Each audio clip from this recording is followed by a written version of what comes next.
Well, hello, this is Peter Combs from P.O. Combs Asian Art and Bidamount.com, and today is Monday, November 13th.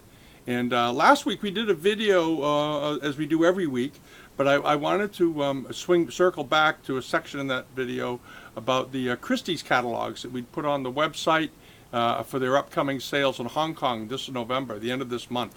And if you come over to the site, you click Dealers and Auctioneers, and click here, it'll take you into the Christie's page, and they have some really nice catalogs out for these sales. There's 7 sales coming up. 2 of them are on modern 20th century paintings, but 4 of them, okay, or 5 of them rather, are for some great Chinese ceramics collections, jades, some furniture, and some tremendous pieces. And I wanted to go through quickly and share them with you and talk and just point out a couple of things that we saw that looked particularly interesting. All right, the first collection is the J.M. Hu collection, and he was a legendary collector and a true scholar of Chinese art. He died in the 1990s, 1992, I think, around there. It's quite a while ago, but he helped found the Manchu Society, and he loaned a lot of stuff to museums. He gave things to museums. He was a real benefactor and an absolute fanatic about condition on porcelain. He was legendary for that. He wanted everything perfect. And here are just a couple of the things that are coming out of his. These are his monochromes that came from his, apparently from his family. Is this beautiful pair of Qinlong Hu form blue glazed or guan glazed vases. You know the form, you've seen them, and often these are made, 13, 14 inches tall, 12 inches tall. These are tiny. These are 5 inches, the little gems. And they're estimated at 130 to 140,000, and I suspect they will get there without much trouble at all. And then there is this is one of my favorite things in the sale, is this really beautiful guan type gu-shaped vase, based on an archaic bronze form, obviously, but done with this absolutely glossy, thick, beautiful glaze. It is a Qinlong Marken period example. Measures about 7 inches in height. It had been exhibited. This has been exhibited in numerous museums. Just a fabulous example. And the estimate's up there. It's $250,000 to almost $400,000, but beautiful object all the way around. Just great. And there's a bunch of them in here, but this is probably my very favorite piece in the whole sale. And I said this in the video last week, was the, whoops, wrong button. Hold on a second. There it is. This extremely beautifully glazed peacock feather garlic head vase. Just exceptional. The shaping of the pot itself, it measures a little over 10 inches, it's almost 11 inches tall, but just beautiful glaze. And the potting on it is superb. It is Marken period, of course, the Yongchen period, and has a big estimate on it, 812 to 937,000. But wonderful example. And I'll be interested to see how that does. It's just an exceptional piece. And then we're going to slip over here to the Cong Tang collection. On the cover lot we'll get to, which is a very rare Zuandi yellow enamel glazed bell-formed cup or bowl. The only other one known is in the Palace Museum collection. So it'll be interesting to see how that does. It has been on the market before, and it's always done well, as far as I can recall. And here's some of the items that are coming up. One of them is this. Talk about rare.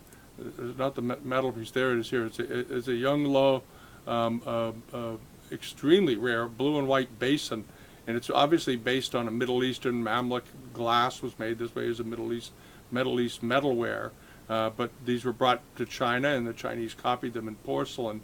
And this is one of those pieces. Here it is. Just a fabulous rarity, and we'll see how well that does. Just here's the interior of it, the decoration, the famous crashing waves outer border, and this beautifully done symmetrical interior, in the same inner border that you often see on some plates from that period. Just great. All right. And what's the estimate on this? I don't know if they published it or not. Sometimes they don't. 1.6 to 2.3 million. So we'll see how that does. May go over that. Who knows? And then further down is maybe one of the finest absolutely the finest, one of the finest anyway. It's a Fei Hua Lotus Maping vase, Chen Hua period. Thought they had a picture on that page. Here it is. I took a look at this and I was stunned at how well this vase is done. The quality of the decoration on this, the absolutely perfect. You see some Fei Hua pieces, and they're kind of sloppy, to be perfectly honest. They're not that tidy. This thing is amazing. It's absolutely perfect, from the primary cobalt all the way down to all the little decoration, the insects, the way the glaze is applied. You have the stem. The track of the stem is filled with beautiful turquoise and these creamy lotus flowers on here. And then you have the beautifully done crashing waves where the foam of the waves, where the foam comes out of the water, it turns white. Just lots of great detail on this, and we'll see how it does. It's got a fairly good estimate on it, and I think it'll do just fine. These are very desirable. The estimate is $390,000 to $650,000. They're cutting themselves a pretty big window there. That's a pretty big price range, but maybe they're not sure themselves. And then a little further over, you're going to come along to this jar, which is a very famous fish daocai, wucai rather, fish jar done in the Jiajing period. Jiajing period was sort of one of the high water marks for enameling on Chinese porcelain in the Ming Dynasty, and this is one of the most famous ones. And this is a big jar. It's 18 inches in height. It's a nice big jar, and beautifully done with the carp on it. And this particular one, this very same jar, sold a number of years ago, 15 or so years ago, and actually set the record price at that time for a piece of Chinese porcelain. And I believe it went for 440,000 or 440 million Hong Kong at the time. And it has since been eclipsed by the famous chicken bowl, and more recently by the piece of Ruwar that just sold a couple of weeks ago, which set the new record. But this is quite a piece, and we'll see how it does this time around. Beautifully done.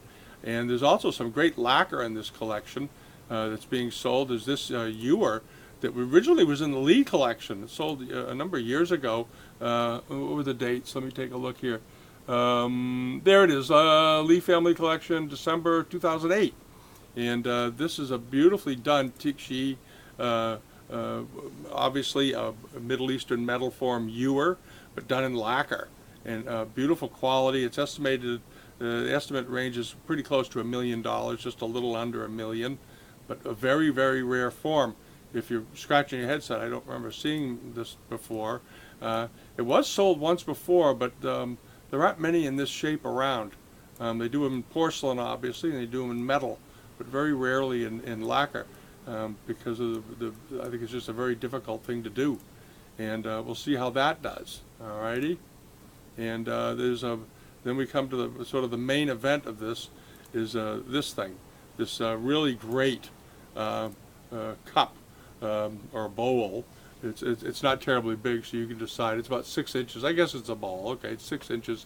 It's yellow enamel, Zundi and 6-character mark and period bowl, bell form bowl. And there's one other apparently known. It's in the museum at the Palace Museum in Taipei. Here it is on the right here.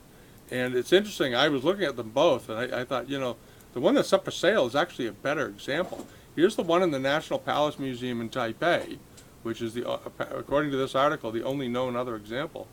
And here's the one they're selling. I don't know. It looks like a better bowl. All right. It looks like the enamel quality looks better. Maybe it's the light on the other one. I don't know. But the one they're selling looks like the one that's better, and I don't know what it'll bring. But as far as I know, it is estimate on request. So I suspect they have some pretty high hopes for this thing. No, they get estimate. I thought this was estimate on request. No, it's 3.4 to 4.5 million. Maybe it's not estimate on request because they've sold it before. Who knows? But anyways, it was originally in the Mayan Tang collection, and now it's coming up again. But this is quite a thing. And these yellow bowls are extremely rare. Yellow enamel on these pieces are extremely rare. So it'll be great to see what this thing brings in this market. All right, and then we're going to move along over to this collection. This is Court Studio Atelier, Chinese works of art and paintings from the Ming Dynasty. It's an evening sale, and this is a really interesting auction. If you like a little bit of everything, if you like scholars objects, table objects, paintings, fan paintings, basins, furniture, unusual pieces, this has sort of got like one great thing from each category. I like this catalog a lot. One of the things is this. This was something that was surprising. Most of these basins you see like this are 1 li. This one is a marking period of Long Qing, which is a really short reign. You don't see many pieces with Long Qing reign marks on it. It was only a 5-year reign, but somebody managed to save this basin, this big dragon basin. It's 27 inches in diameter. It's a great big boy. There it is. And the dragons on it are beautifully done. We'll blow them up. Here we go. Here, have a look at them. Very traditional execution of the dragon, the 5-clawed dragon. And here's the flaming pearl. And that nice border, the honeycomb sort of border above, the wave border at the bottom, and so forth. And we'll see what this thing does. I think it'll do pretty well. It's estimated at a couple of 100,000, but I thought it was really unusual, and it wasn't 1 li, which makes it, I think, very interesting and desirable. There's also some terrific artwork in here, and there's this. This was the brush pot I mentioned the other day. It's a very, very rare Huanhua Li carved late Ming, possibly early Qing brush pot. It's shaped. The sides of the pot are shaped, and it's fully carved. It looks to be in beautiful shape physically. Nice color in the wood, and it's estimated at 46 to 58,000. But what a great scholar's object, you know. I think the Grace Wu Bruce collection had one very similar to that, and it might have even been in Zeton. All right, so there you go. And then moving along over here, there's this pair of compound chests, massive pair of compound chests with the original hat chests on top. Rather nice. And the hardware on these are excellent. You might remember the Hatfield collection a few years ago had a pair of these, and they do very, very well. These are our estimate on request. I'm checking and looking, make sure before I say it, but these are going to do very well, probably 6 to 9 million or something like that. But beautiful, beautiful pieces, and they were bought from the Kola Ma store in Hong Kong back in the early 90s. That's sort of an odd store. They sell antiques, and they also sell some very new stuff. It's a real mixed place, but the original store dealt mostly in antiques, and this is when this was bought. All right, it's a beautiful thing. And then we'll slip along over to here, and then there was a painting I wanted to show everybody because it's done by a very famous artist. There it is. Yes, this is it. By Chen Hongshao. He was a phenomenally famous painter who died in the middle of the 1600s. He started out at a very young age at the Artists Academy. He was summoned to the palace to do portraits for the emperor when he was a very young man, you know, his teens. And he didn't like it. Apparently he didn't like working there. For whatever reason, he got bored, and he wanted to paint nature. He loved painting insects and flowers and people and birds, and he obviously was very, very good at it. And he left the imperial workshops, or left the palace, and he became a monk eventually. And he didn't live to be terribly old. He died in his early 50s. But there's sort of a nice write-up on him in here, and this beautiful set of paintings. They're estimated at 2.6 to 3.8 million for the scrolls, but just unbelievably great quality. So it'll be interesting to see how they do. If you don't pay much attention to paintings like this, you should, because you're going to see, even if you collect porcelain, these are the kinds of decorations you're going to see being used on porcelain for flowers and stuff, especially in the Qing Dynasty. These are lots of patterns that you're going to see on vases and jars and planters and all kinds of things. All right, and these paintings were the inspiration for it. So you might want to take a look and take the time to zoom in. By the way, when you use these catalogs, you want to zoom in something. You just double click on the screen, and it'll pull the page right in. Watch. Pulls it right in, and it gives you a little menu bar here at the top that you can maneuver around on. All right, and down here at the bottom, there's another bar. You can go from, back to the beginning of the catalog or whatever you want to do. All right, and just a little side note there. And the next thing I wanted to point out was the incense burner. Yeah, this thing is a really, really great. It's a Yan Shan Hu Wen Ming lost wax resist cast incense burner. He was a famous guy. He signed his pieces back in the day, and he worked in the 16th century, and he was known for this kind of work. His pieces are highly sought after, highly collected. This particular one's estimated at $39,000 to $65,000.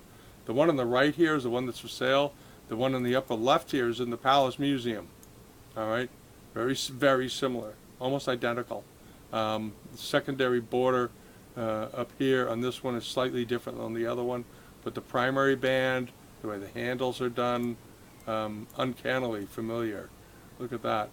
And this is a really rare incense burner, so we'll see how that does. All right, but he was a famous incense guy. We actually had something on him. We did a video a while ago on Chinese Ming bronzes or something, and we had a piece of his in there. Well, here's another one. And then we have this page here. This is the Thornton Collection. Oops, slipped by it here.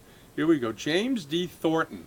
All right, you may not know him, but he was a well-known collector for a long time, and he haunted the galleries and the auction houses, and he bought some beautiful things. He bought nearly everything though from Frank Caro. It was funny. People knew him, but he preferred to buy from Frank Caro, who took over for C.T. Lew, as he's known as the successor to C.T. Lew in New York in the 1960s. And these are two of the things that he bought from Frank Caro. These are really rare. These are fabulously done clair de lune glazed vases, but unusual shapes. These are very unusually shaped. They're about 7 inches tall, and beautiful, exceptional color. There's a collection of monochromes of some good clair de lune pieces in the gallery, in the National Gallery down in Washington. If you go down there, go in and see it. It's at the Smithsonian. And this beautiful pair of Qinlong vases, estimated at $310,000 to $490,000 for the pair. And I suspect there's going to be a lot of interest in this stuff. His things have never been on the market. He bought everything from Frank Caro and a few other places, but mostly there. And we'll see. The other thing that he's got is this pair of bowls, poppy bowls. Unbelievably rare, Yongshen poppy bowls. They did a nice big, Rosemary Scott did a very nice write-up on these, in their origins and the design and how they came into being. She's a tremendous scholar, and he came up with these two bowls. They're estimated at a couple of $1 million, and not a big surprise, $2 to $2.6 million, and here they are. But if you really want to look at them, come over here, double-click on the page, pull it up, and I like seeing this on a big screen. This is just beautifully done enamels on these bowls, just absolutely sublime. Perfectly done, pink fading to yellow with traces of yellow, and then light to dark pink, and then sort of punctuated with this beautiful green center. Just excellent all the way around. And as I said, they're estimated at $2 to $3 million. So we'll see how they do. But a great catalog all the way around. If you want to see some wonderful ceramics, all bought in the 60s, check out the Thornton Collection. And then last is this. This is the Yang to Tang sale. Let the page load here for a second. There we go. The Yang to Tang sale. There it is. You might remember the Yang to Tang porcelain collection was sold a year ago this month, and now they're getting into the jade. They had a very, very fine archaic jade collection, and in this auction there are about 80-odd pieces.